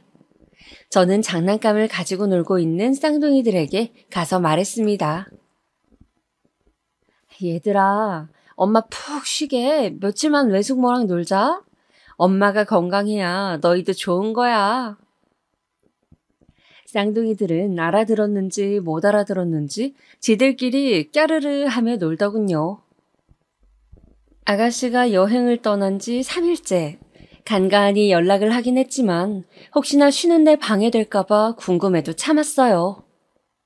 집에 돌아오면 가서 뭐 하면서 지냈는지 자세히 물어봐야지 하고요. 돌아오는 날짜를 정하지 않고 떠난 여행이라 좀 오래 있다 오더라도 아가씨 기분이 좋아질 때까지 있었으면 좋겠다는 마음이었어요. 그런데 갑자기 출근해서 일하고 있던 남편에게 전화가 왔습니다. 지금 급하게 경찰서에 가고 있다고요. 아가씨에게 무슨 일이 생긴 것 같다면서 자세한 건 가서 확인하고 연락 준다고 하더라고요. 저는 혹시 큰일인가 싶어 안절부절했지만 쌍둥이를 놔두고 달려갈 수도 없는 노릇이라 집에서 발만 동동 구르고 있었어요. 몇 시간 뒤 남편에게서 온 연락은 충격 그 자체였습니다. 여보, 우리 미선이가 남편은 숨이 잘 쉬어지지 않는 듯 가슴을 치며 말을 잇지 못했어요. 전화기 너머에는 남편의 울음소리만 가득했습니다. 이런 적이 없는 남편이었는데 불길한 느낌에 울고 있는 남편을 닥달해서 무슨 일인지 캐묻고 말았습니다. 그게 제 인생 최악의 소식이 될 줄도 모르고요. 바로 아가씨가 여행지에서 사망했다는 소식이었습니다. 숙소에서 혼자 목숨을 끊었다네요. 저는 남편의 얘기가 믿기지 않아 몇 번이고 그게 사실인지 물었지만 남편의 대답은 같았습니다. 사실이라고요. 시신의 신원을 확인했는데 아가씨가 맞다면서요. 저는 그대로 주저앉았습니다. 그 후로 어떻게 지냈는지는 사실 기억이 잘 나지 않아요. 사람이 너무 슬프면 기억을 잃는다는데 그게 무슨 말인지 알 것 같았습니다. 저와 남편은 조용히 장례식을 준비했습니다. 그 천하의 몹쓸 놈은 장례식 자리에도 나타나질 않더군요. 어떻게 사람의 탈을 쓰고 그럴 수가 있는지 언젠가는 꼭 천벌을 받길 기도했습니다. 우리 사랑스러운 아가씨, 쓸쓸하게 혼자 저 세상 가게 만들어 놓고 뻔뻔하게 살고 있는 그놈을 용서할 수 없었습니다. 장례식이 끝난 후 집에 와서 쌍둥이를 재우고 있는데 눈물이 왈칵 쏟아졌습니다. 얼마나 힘들었으면 이 예쁜 아이들을 둘이나 놓고 갈 생각을 했을까. 아가씨를 조금 더 챙겨주지 못했던 게 후회되었습니다. 남편은 여행을 보내줬던 게 잘못이었다며 매일매일 스스로를 자책하고 슬퍼했습니다. 아가씨의 장례식 이후 눈물이 마를 날이 없었습니다. 매일 밤 자기 전에 아가씨 얘기, 쌍둥이 얘기로 웃음꽃을 피우던 저희 부부는 이제 아무 말 없이 서로에게 이불을 덮어주는 것밖에 할 수 없었습니다. 아가씨가 떠난 이후로 집안의 공기가 차갑게 변해버렸어요. 이렇게 한동안 힘든 시간을 보낸 이후 아가씨의 유품을 정리하다 보니 여행 갈 때 들려보냈던 카메라가 있더라고요. 혹시나 아가씨의 얼굴이 찍혀있지 않을까 하는 마음에 사진관에 맡겼습니다. 필름을 현상에서 받아보니 얼굴은 안 찍혀 있었지만 아가씨가 마지막에 바라봤던 바다 사진이 찍혀 있더라고요. 이 바다를 바라보며 무슨 생각을 했을까 하며 가슴이 아파왔습니다. 이 바다 사진은 나중에 쌍둥이들 크면 줘야겠다고 생각하고 조그마한 상자에 소중히 넣어두었습니다. 장례식이 끝난 지 한참이 지난 후에도 김서방은 연락이 없더군요. 쌍둥이들 키울 자신이 없다더니 이렇게 나몰라라 하는 건가 봅니다. 저도 쌍둥이들을 이제 어떻게 해야 하나 고민하고 있던 차에 남편이 먼저 얘기를 꺼냈습니다. 여보, 우리 쌍둥이들 우리 자식이다 생각하고 키우면 어떨까? 이 핏덩어리들 남의 손에 맡길 순 없잖아. 제발 부탁이야, 여보. 남편은 오래 고민하고 말한 듯 떨리는 목소리로 말하더군요. 저는 생각에 잠겼습니다. 그동안 쌍둥이들을 내 자식처럼 예뻐하면서 정성으로 키운 건 맞지만 조카로서 키우는 것과 정말 자식으로 품는 것은 다르다고 생각했습니다. 더군다나 친아빠가 살아있는데 우리가 키우는 것이 맞나 싶었습니다. 남편은 제가 결정하지 못하고 고민하는 것처럼 보이자 눈물을 흘리며 애원하더군요. 꽃다운 나이에 동생이 먼저 가버린 것도 가슴이 미어지는데 조카들까지 보낼 수는 없다고요. 평생의 마지막 소원이라며 그렇게만 해준다면 죽을 때까지 저한테 잘하겠다면서요. 저는 남편의 눈물에 더 이상 고민하지 않고 고개를 끄덕였습니다. 저한테도 소중한 조카들이니까요. 아가씨를 예뻐했던 만큼 조카들에게도 그만큼 잘해줄 자신이 있었습니다. 하지만 이제는 조카가 아닌 딸 아들로서 잘해주겠다고 다짐했습니다. 그렇게 쌍둥이는 저희 부부에게 가슴으로 낳은 자식이 되었습니다. 세상에서 무엇과도 바꿀 수 없는 소중한 자식으로요. 쌍둥이는 워낙 어릴 때 엄마가 죽어서인지 죽음에 대한 개념도 알지 못했습니다. 아가씨가 죽은 후 일주일 정도는 엄마를 찾으며 울었지만 엄마가 없는 생활에 금방 적응을 하더라고요. 그리고 쌍둥이들이 말을 하면서부터는 자연스럽게 저를 엄마로, 남편을 아빠로 불렀습니다. 우리 부부 주변 사람들에게 가슴으로 낳은 자식이라고, 우리 자식이라고 쌍둥이를 소개했습니다. 주변에서는 저보고 대단하다며 어떻게 내 배 아파 낳은 자식도 아닌데 키울 수가 있느냐 하며 신기해했지만 저한테는 아무것도 아닌 일이었어요. 쌍둥이는 누가 뭐래도 제 자식이니까요. 누가 낳았건 그건 중요한 게 아니었습니다. 우리는 행복한 네 가족이었어요. 그나마 다행이었던 건 남편 하는 일이 잘 되는 편이라 쌍둥이를 키우는데 부족함이 없었던 점이었습니다. 혹시나 친엄마, 친아빠가 아닌 걸 알고 주변에서 놀림을 당하지는 않을까, 무시를 당하지는 않을까 하는 마음에 항상 좋은 것을 해주려고 노력했습니다. 저도 친부모 밑에서 크는 아이들에 비해 사랑을 덜 받는 느낌을 주지 않게 하려고 아이들이 클 때까지 집에서 아이들을 돌보는 데만 집중했습니다. 저희 부부의 마음이 전해졌는지 아이들은 별탈 없이 건강하게 잘 자라주었습니다.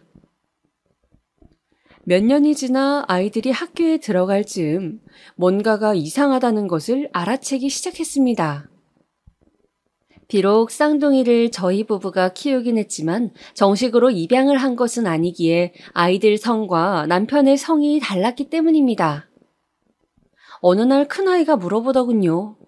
친구들은 아빠랑 성이 같은데 자기는 왜 성이 다르냐고요. 남편과 저는 아이들에게 진실을 이야기해 줄 때가 되었다고 생각했습니다. 아직 어리긴 하지만 충분히 이해할 수 있을 거라고 믿었습니다. 얘들아, 너희 친구들은 부모님이 배 아파서 낳은 거 알고 있지? 너희는 엄마 아빠가 가슴으로 낳은 거란다. 하지만 우리가 너희의 엄마 아빠라는 사실, 그리고 엄마 아빠가 너희를 사랑한다는 사실은 변함이 없어. 그리고 쌍둥이를 배 아파서 낳은 친엄마는 하늘의 별이 되어 지켜보고 있다는 이야기도 해주었습니다. 별이 된 엄마가 얼마나 예쁘고 착했는지, 얼마나 너희들을 예뻐하고 사랑했는지도 이야기해 주었습니다. 쌍둥이들은 고개를 갸웃거리며 서로를 바라보더군요. 제가 한 말을 100% 이해한 것 같진 않았지만 어렴풋이 무슨 말인지 알아듣는 것 같았습니다.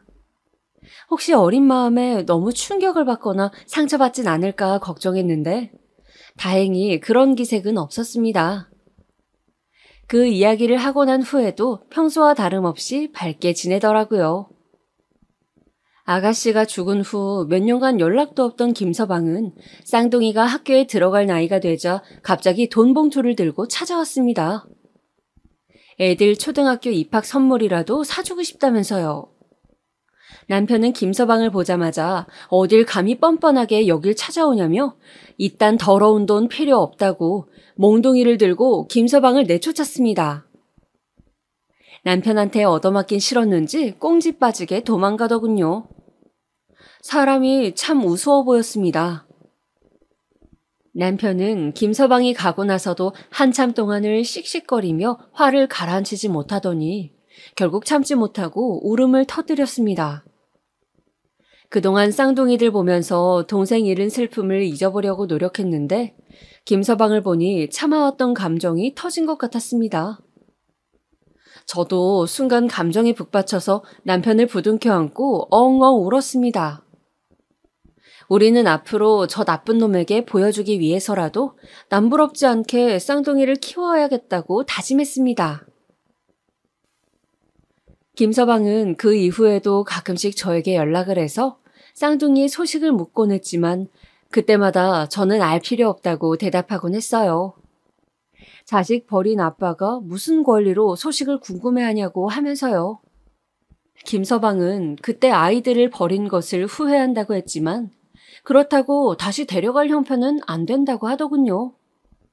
그래서 저는 데려갈 형편이고 자시고 추후에도 아이들을 돌려줄 생각 일절 없으니 연락하지 말라고 했습니다.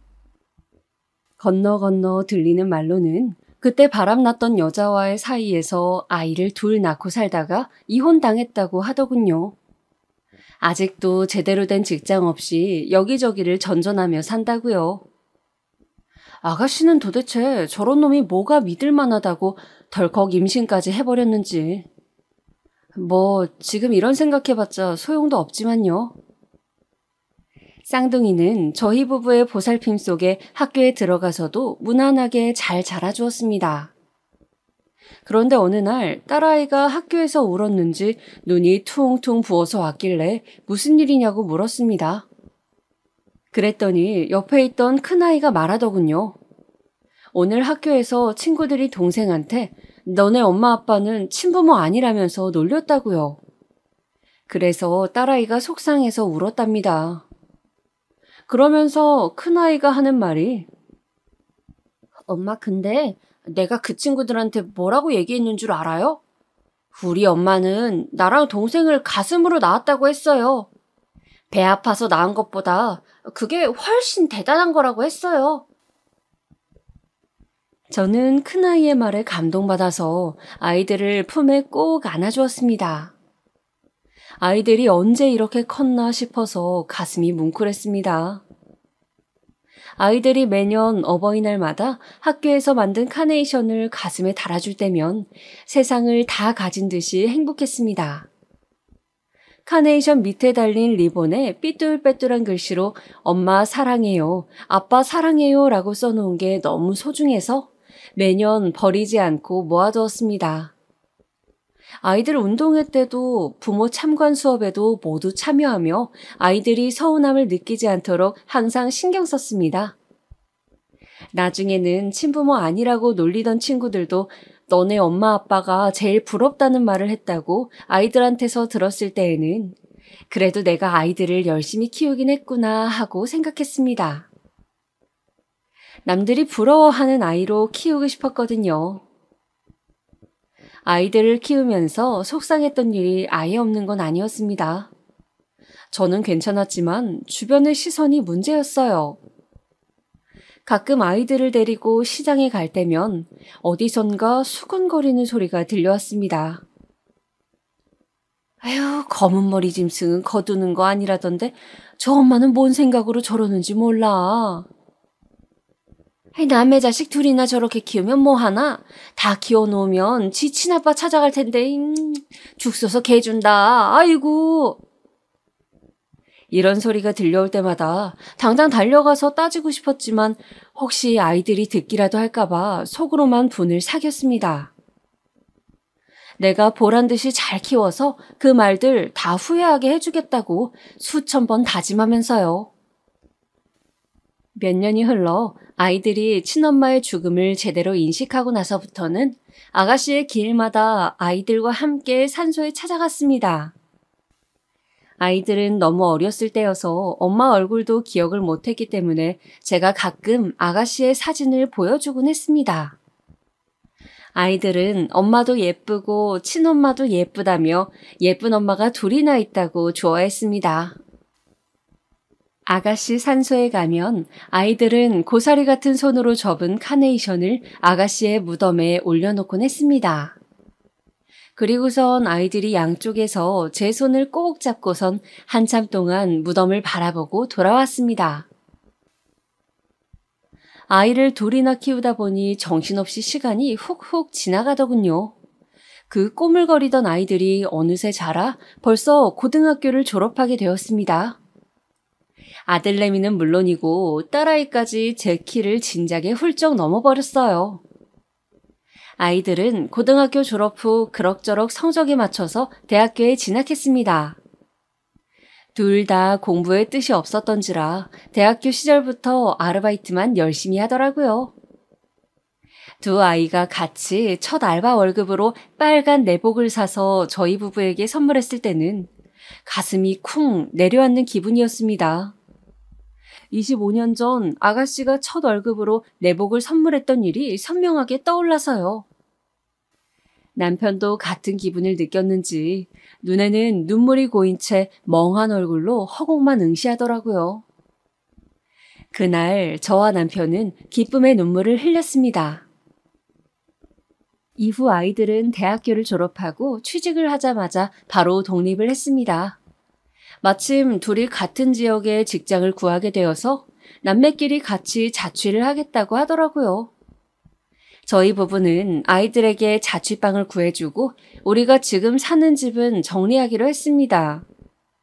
이제 아이들도 스스로 살 수 있을 만큼 다 키워놓았고 그동안 고생했으니 시골에 내려가서 편안하게 살기로 했어요. 예전부터 남편이 귀농하고 싶다는 얘기를 했었는데 저도 언젠가 나이 들면 그러고 싶은 생각이 있었거든요. 남편이 마침 시골에 봐둔 땅이 있다고 해서 거기에 작은 집을 지어 살기로 했습니다. 저희 부부 둘이 살 거라서 방 2개짜리 작고 아담한 집을 지었습니다. 남편은 원래 하던 일을 접고 동네 어르신들 집 고쳐주고 물건 수리해주면서 소소하게 용돈벌이를 했습니다. 그래도 모아둔 돈이 조금은 있어서 당분간 생활하는 데 지장은 없었습니다. 저는 집 앞에 텃밭을 가꾸어 채소들을 심고 가꾸었습니다. 농사를 해본 적이 없어서 아직 형편없었지만 몇 년 더 해보다 보면 동네 시장에서는 팔 수 있지 않을까 해서요. 시골 생활은 정말 한적하기도 하고 바쁘기도 했습니다. 마음은 한적한데 몸은 바쁘다고 해야 할까요? 도시 생활을 접고 내려와서 산과 들의 맑은 공기를 마시니 마음은 참 한적한데 생각보다 해야 할 일도 많고 바쁘더라고요. 그래도 이런 생활이 참 좋았습니다. 아이들이 가끔 주말에 내려오면 마당에서 고기도 구워 먹고 즐겁게 보냈습니다. 아이들도 펜션에 놀러 온 것 같다며 좋아하더라고요. 아이들은 직장에 1년 남짓 다니다가 관두더니 둘이서 돈 조금 모은 걸로 무슨 사업을 하겠다고 이리저리 바쁜 것 같더라고요.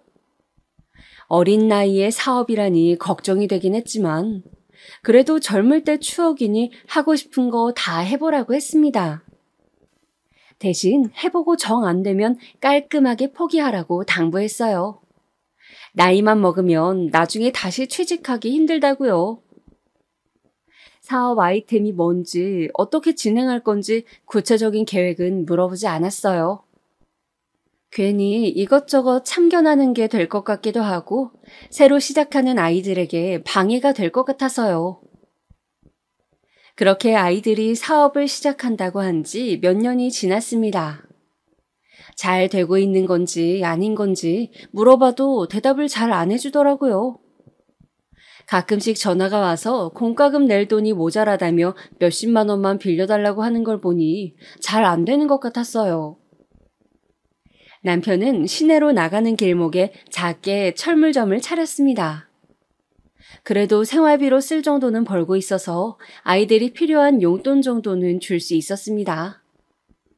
저도 농사가 어느 정도 손에 익고 나니 지금은 웬만한 채소는 직접 길러서 먹고 남는 건 동네 사람들 나눠주거나 남편 가게 옆에 펼쳐놓고 팔기도 했습니다. 아이들만 잘 되면 더할 나위 없이 행복한 삶이었어요.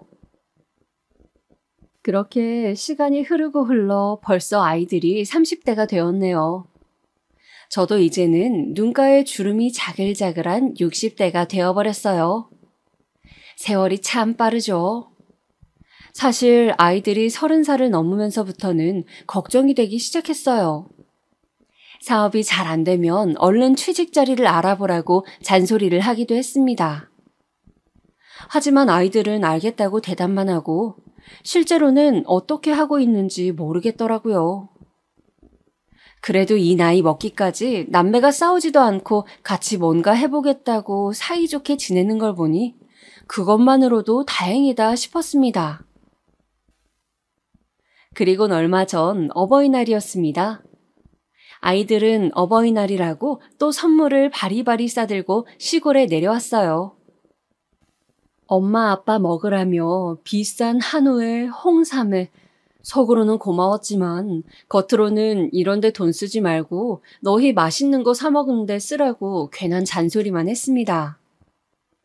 아이들은 제 속을 아는지 모르는지 싱글벙글 웃기만 하더라고요. 그러더니 아이들이 선물이 또 있다면서 작은 상자를 내밀었습니다. 저랑 남편은 상자를 같이 열어보았어요. 그런데 웬 차키가 들어있더라고요. 어머, 이게 뭐니? 엄마, 아빠, 이리로 와보세요. 아이들은 저희 부부를 끌고 뒷마당으로 데려갔습니다. 뒷마당에는 커다란 대형 SUV 차가 세워져 있었어요. 제가 차종은 잘 몰라서 이게 얼마짜리 차인지는 잘 모르겠지만 딱 봐도 비싸 보이는 외제차였습니다. 저는 이게 무슨 일인지 몰라 아이들을 쳐다보았습니다. 엄마, 아빠, 이제 우리 이 차 타고 주말마다 같이 여행 다녀요. 저와 남편은 어리둥절해서 도대체 어떻게 된 일인지 아이들에게 물었습니다. 아이들이 해맑게 웃으며 이실직고 하더군요. 사실 몇 년 동안 사업이 생각처럼 잘 되지 않아 접을까 하던 차에 운 좋게도 대박이 터져 큰 돈을 벌게 된 이야기를요. 지금까지도 사업이 잘 유지되고 있어서 직원도 몇 명 채용하고 서울에 어엿한 사무실도 갖추게 되었답니다. 엄마 아빠를 깜짝 놀래켜 드리고 싶어서 여태까지 돈 없는 척, 잘 안 되는 척 연기를 해왔다고 하네요. 어떻게 몇 년 동안 저희를 깜빡 속일 수가 있는지, 이게 꿈인지 생시인지 분간이 안 되었습니다. 사업이 잘 되면서 너무 바빠져서 자주 내려오지 못했다며 죄송하다고 하더군요. 그래도 이제 직원들도 많이 채용하고 어느 정도 사업이 안정되어서 주말마다 엄마 아빠 모시고 여행 다닐 시간은 된다면서요. 저희 부부는 너무 기쁜 나머지 아이들을 껴안고 방방 뛰었습니다. 아이들이 부자가 되어서 기쁜 게 아니라 부족한 엄마 아빠 밑에서 남부럽지 않게 장성해 주어서 본인들만의 힘으로 이렇게 이뤄낸 게 너무나도 대견하고 기뻐서 덩실덩실 춤을 추었습니다. 남편이 아이들의 손을 잡고 이렇게 말했어요. 부족한 엄마 아빠 밑에서 이렇게 잘 자라줘 너무 고맙구나. 너희가 잘 되니 나는 이제 죽어도 여한이 없다. 아이들은 남편 보고 아빠는 뭘 그런 말을 하냐면서 이제 좋은 일만 남았으니 오늘은 신나게 놀자며 다 큰 나이에도 깍깍 소리를 지르며 뛰어다니더라고요. 그러다가 갑자기 둘째 아이가 큰아이의 손을 잡고 손가락을 입에 갖다 대며 쉿 하더라고요. 그러자 큰아이도 조용해졌습니다. 둘은 저희를 소파에 앉힌 후 그 앞에서 큰 절을 올렸습니다. 엄마, 아빠, 그동안 저희 이렇게 사랑으로 키워주셔서 감사합니다. 순간 큰 절을 하는 아이들 모습에 아가씨의 모습이 겹쳐서 보였습니다. 저는 벅차오르는 감정을 주체하지 못하고 주책맞게 울음을 터뜨렸습니다. 남편도 울고 아이들도 울고 한바탕 울음바다가 되었네요. 한참을 부둥켜 안고 울다가 딸아이가 웃음을 피식 터뜨리니 다 같이 푸하하 하고 집이 떠나가라 웃었습니다. 앞으로의 행복만 생각하면서요. 그 이후에는 많은 일들이 있었습니다. 아이들은 바쁜 와중에도 짬짬이 시간을 내어 내려와서 저희 집 옆에 작은 집을 하나 더 지었어요. 본인들이 결혼하면 가족들끼리 주말마다 내려와서 지내겠다고요. 그냥 별장이라고 생각하면 된다네요. 아이들이 서울에 올라가 있는 평일에는 저랑 남편이 그 집에 페인트 칠도 하고 청소도 하면서 지냈습니다. 아이들이 언제 결혼을 할지 모르겠지만 언젠가는 손주도 낳고 도란도란 3대가 모여서 지낼 생각에 행복해하면서요. 그리고 남편의 철물점은 시내에 자리 좋은 곳으로 옮겼습니다. 그 옆에는 제 채소 가게도 조그맣게 열고요. 아이들이 엄마 아빠 쾌적한 환경에서 일하시라면서 인테리어도 깔끔하게 싹 해주었답니다. 그런데 너무 돈 벌려고 고생하지 마시고 재미로만 하라면서요. 노후는 자기들이 싹 다 책임지겠답니다. 말만이라도 고맙더라고요. 아이들 사업은 그 이후에도 계속 잘 되고 있습니다. 애들한테 장사 공부는 가르친 적 없는데 그쪽으로 머리가 타고났나 봐요. 역시 아이들을 믿고 기다려주길 잘했나 봅니다. 그리고 SUV 타고 주말에 여행 가자던 약속은 집이 다 지어질 때까지 잠시 뒤로 미뤄두었습니다. 집이 완성되었을 때 동네 사람들을 불러서 잔치도 했어요. 동네 사람들이 자식 농사 잘 지었다며 한마디씩 칭찬해 주셔서 저도 모르게 어깨가 으쓱했답니다.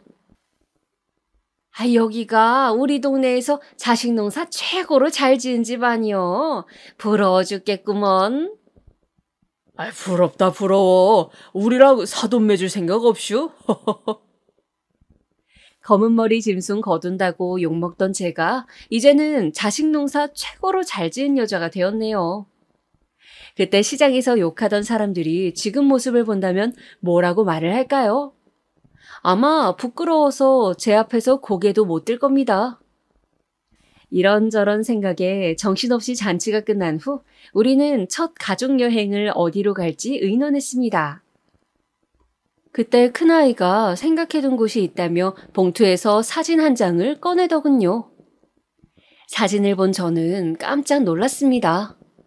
아가씨의 유품에 있던 사진이었습니다. 아가씨가 마지막으로 바라봤던 그 바닷가 말입니다. 엄마, 아빠, 우리 첫 가족여행은 여기로 가요. 꼭 가고 싶어요. 저와 남편은 말없이 고개를 끄덕였습니다. 비록 아가씨가 외로이 목숨을 끊은 곳이긴 했지만 마지막으로 추억을 남기고 간 곳이기도 했거든요. 아이들에게 친엄마에 대해서 알려주면서 사진도 보여준 적이 있었는데 아이들이 나중에 그걸 기억해내고선 저희 집에 왔을 때 몰래 사진을 가져간 거였습니다. 그러고선 둘이서 이미 그 바닷가를 첫 여행지로 결정하고 저희의 동의를 구한 거였어요. 그게 2주 전, 그리고 지금은 아들, 딸, 남편과 함께 그때 그 바닷가에 와 있습니다. 아이들과 바닷바람을 쐬면서 바닷가를 거닐기도 하고 저녁에는 회에 소주 한 잔도 마셨어요. 막상 오면 아가씨 생각에 우울할 줄 알았는데 생각보다는 덤덤하네요. 남편과 아이들도 하루 종일 즐거워 보였습니다. 하루 종일 즐거운 시간을 보내다가 모두들 자러 갔는데 저는 잠이 영 오지 않아 제가 살아온 인생을 글로 한번 적어보는 중입니다. 글로 적다 보니 그래도 참 잘 살아왔다는 생각이 드네요. 30년 전 아이들을 품은 제 선택을 지금에서야 마음 놓고 칭찬해주고 싶습니다. 내일은 가족들과 바닷가에서 가족 사진을 찍기로 했어요. 아가씨가 남겨놓은 그 사진 속 같은 장소, 같은 구도에서 이번에는 풍경만이 아닌 저희 가족이 담긴 사진을 찍으려고요. 나중에 저승 가서 아가씨를 만난다면 이 사진을 꼭 전해주고 싶어요. 저는 괜히 하늘을 바라보며 나지막히 말해봅니다. 아가씨, 쌍둥이들 때문에 하늘에서 걱정이 많았죠? 이제 걱정하지 않아도 돼요. 우리 애들 누구보다도 더 잘하고 있으니 이제 한시름 놓고 편히 쉬어요. 제 말이 아가씨에게 닿았을까요? 하늘에서 별 하나가 반짝하네요. 오늘따라 해맑던 아가씨의 미소가 생각이 많이 나는 밤입니다. 그럼 저는 이만 자러 가야겠어요. 내일 가족 사진 찍으려면 일찍 자야 하거든요. 제 얘기 들어주셔서 감사하고 여러분도 행복한 하루 보내시길 바랍니다.